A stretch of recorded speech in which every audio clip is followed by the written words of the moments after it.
वालेकुम प्यारे दोस्तों, के हाल है? ठीक हो सो? खैर खरीत नाल हो सो? अल्लाह पाक तुहानू सेहत देवे, खुश रहो, आबाद रहो, वसते रहो। जनाब अज वीडियो खसूसन कश्मीर ने ना तो मेरे भरा जड़े ना मेरे चाहन वाले मुहब्बत करने वाले जनाब बड़े गिले शिकवे कर रहे हैं कि भरा जी साढ़े कश्मीर ने ना तो तुसां वीडियो नहीं बनाई, बकाया तुसां सारिया ज़िलियां ने वीडियो बनाई है। तो अज खसूसन वीडियो है जनाब कश्मीर वाले जिहड़े मेरे चाहन वाले जितने भी हैं सारिया आई लव यू है। तो हुण जनाब तुहानू असी फरमाइश तुहाड़ी पूरी करने आ। दर्दां दा किस्सा ते दुख दी गल,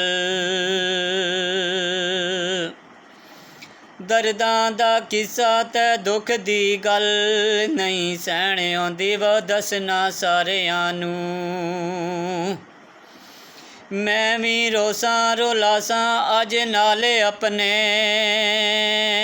चढ़े होए उस रात दे तारियां नू। उठदी मौज गम दी लहर डाडी चला मार के लभदी किनारियां नू। नयर मुद्दतां दे विछड़े कदूं यार मिलसन, कदूं अखां संगे थक गईयां हो प्यारियां नू। कश्मीर वालियों लव यू हो गया, मुहब्बतां याद रखना, दुआवां याद रखना। तो वीडियो जनाब लाजमी कमेंट करने अच्छी लगे या बुरी लगे जिस तरह भी है वह तो कमेंट में लाजमी शेयर करना में कि वीडियो अच्छी है या बुरी है। तो श्याम जट साहब खसूसन तुहाड़े वास्ते लव यू है। तो और भी मेरे अजीज़ नो काफ़ी जिन्होंने मैनू ना नहीं याद। तो एक भरा मेरा रोज़ाना मैनू फ़ोन करना, वो कहना कि भरा जी साढ़े कश्मीर वाले ना तो तुसां वीडियो नहीं बनाई तो तुहाड़े उत्ते बड़ा गिलवा शिकवा।